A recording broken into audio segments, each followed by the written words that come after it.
Good morning, everyone, and welcome back to Esoteric Ramblings. I'm Jesse Arnold, and today I'm giving you my first thoughts reaction to Episode 1 of Falcon and the Winter Soldier.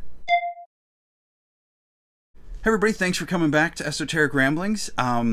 Today we are going to be talking about Falcon and the Winter Soldier Episode 1.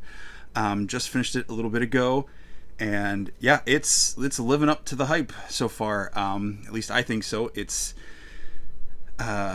diving in a different direction than I was expecting. I thought we were going to start off in a different place with these characters than we are, and I thought it was going to be just a straightforward action show. And it looks like we're going to get some dimension and growth and drama and character development throughout this series, at least based on the first episode, which is great, and I shouldn't have expected less after how much character building they did in WandaVision and how much they focused that whole show around her grief. We come into this show, and I'll give a spoiler warning when I get into actual spoilers, so I'm not going to say specifics here at the beginning, other than to say that, we meet Sam and Bucky as they are both in different places in their lives where they're dealing with, it is definitely the fallout of Endgame, so it's post-Endgame. That's not a secret, that's not a spoiler.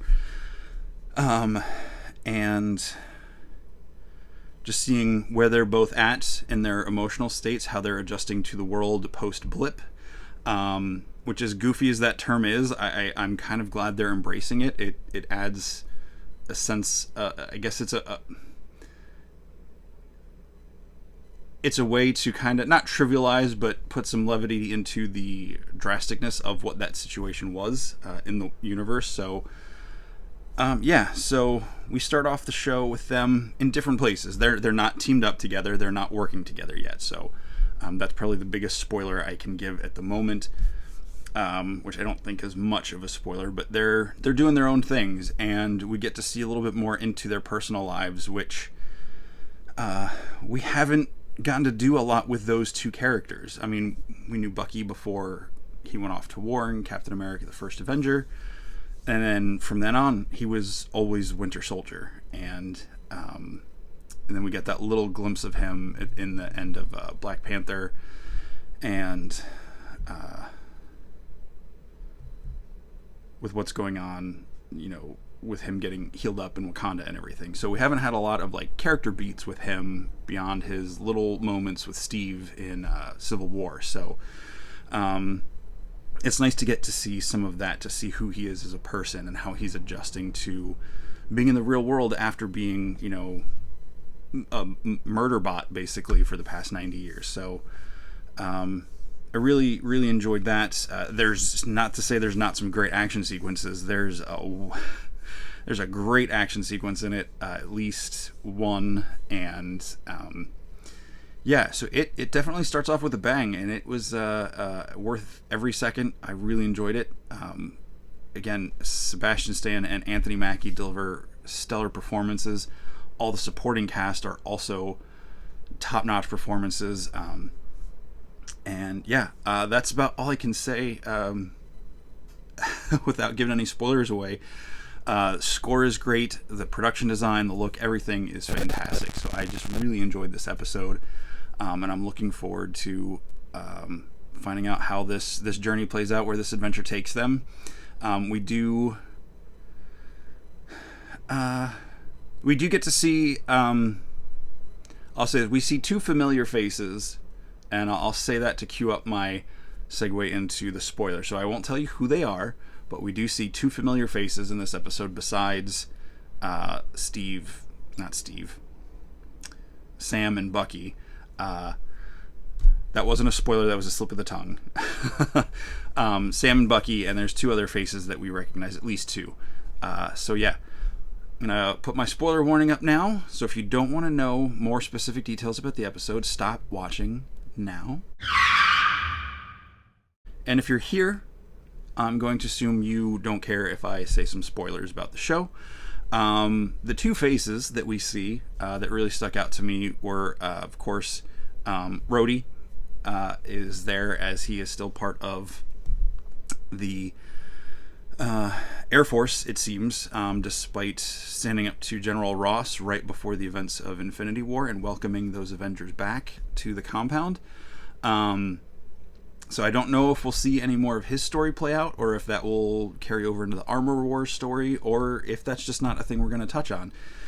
Because it seems, within that 5 year of people being gone, and all of that, we'll find out, I guess.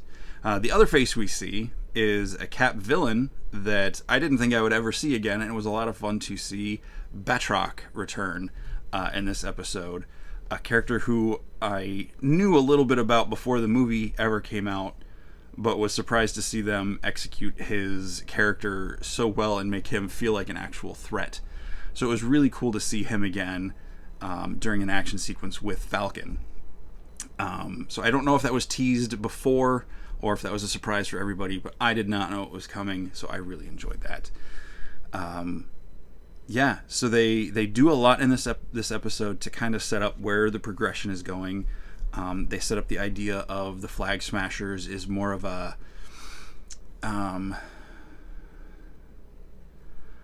if I say any of these groups, I'm not necessarily relating them to their ideologies or anything, but it's more of kind of like an Antifa or something like that, where it's a group of people who are just getting messages, almost kind of flash mob mentality or flash mob style organizations. Like, it seems like there's other people who are like higher up that are doing the things, but their bigger audience, their bigger membership is just random people who are following and get in on it. I thought it was a really interesting setup to see how that's going to play out as a threat. They definitely set up the replacement for Captain America, which is really sad. I really was hoping, and maybe that's where the climax of this show will go, is Falcon taking up the mantle of Captain America. But I really liked that concept in the story when it happened, in the comics rather. I thought that was a really cool thing, and I hope we get to see something along those lines happen in this, because Steve came back from a different timeline, different reality, whatever it was, to give Sam the shield because he thought he was the one who should carry it. And Sam gives it up willingly. At least it looked like it was willingly, because to him, Steve is the only Captain America. And of course, this episode ends with them revealing a new Captain America, because the government needs to have an American hero protecting American values. And so that's how that episode ends, is them and making the new announcement and revealing the new Captain America. And the thing that struck me as you see him walk down the stairs to the podium, it's like a backlit silhouette, is he's got a pistol on his hip, which I know Cap used guns. He's not opposed to guns, but it was, at least since the World War II era in that first movie, it wasn't part of his costume. So through all the Avengers movies, his weapon was the shield, and he didn't have a firearm. So I just thought that was interesting. It kind of evokes the Bucky Cap costume with the pistol, but it just was like, all right, this is not our Captain America. And I'm not making some broad statement about gun rights or anything like that. I just visually, it was kind of like, oh, it was just a little thing that I noticed, and it's like, all right, this is definitely going to be a different take on Captain America, which we know it's going to be. That said, I don't know a lot about John Walker. I don't know much about his timeline or his time as Captain America. I know it was a thing, but that and U.S. Agent, those are things I know of, but I'm not super familiar with. I think I had the trading cards, or still have the trading cards from the 90s series that had him on it, but I couldn't tell you anything about him. So we'll see. Hopefully he's more of a nuisance and an obstacle to overcome as far as like ideologies, and not an actual like villain to fight. So I'd be perfectly happy if he and Sam and Bucky work together on something. That would be pretty cool. But we'll see what happens, because so that's it. I think that's it for my ramble for Falcon and the Winter Soldier episode 1. I think it's really cool seeing where Sam's at. We meet his sister and her kids, and there's a lot of their family dynamic going on, which is really interesting, and I didn't think we'd get into that aspect of his life in this show. So I really like that that's there, and I hope they don't just do the typical hero trope where he just abandons them to go do the heroic thing. I know there's going to be some tension there, but I hope it's not just the cliche thing there. And it's a Marvel show, so it probably won't be. I just always get nervous when I see those scenarios set up. And then you've got Bucky. He's doing one-on-one counseling with the counselor we saw in the trailer. They're talking to the both of them. So as part of he's been pardoned, and part of his pardon and rehabilitation to be a civilian in America is to go to therapy and everything. And he's working through his list, and he doesn't just have a list of like 12 names. He's got a whole book he's going through to try to make amends for, and not necessarily apologize to them, but for the things he helped them become and do. So he's got a real interesting story going on there, and we dig into some of his background as well, and some of the regret and guilt that he's feeling as being the Winter Soldier for so long, which again was not something I was expecting out of this series, and I'm glad they're digging into that. So it won't just be a chasing down a threat show. We're gonna have the threats and all these personal things coming in. So yeah, I think that's it. I already said that, but that's gonna be it for this episode. And I did get about halfway through the Snyder Cut, and I will say I'm enjoying it more than I thought I would. I definitely have a few technical and creative things I don't like about it. I don't know if I like it more or less than the theatrical cut, but it's I will happily eat my words. I am enjoying it more than I thought I would, so I'm happy to get back to watching the rest of it sometime this weekend.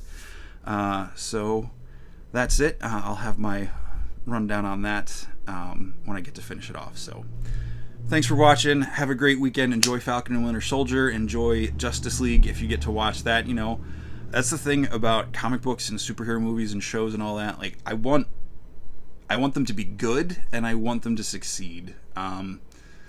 I'd prefer ones I don't like not to do as well, not the characters, but the movies, just because that's a whole other thing. I'm not going to go into that. I want them to do well, because the more good stuff there is for comic books, the more good comic book stuff they'll make.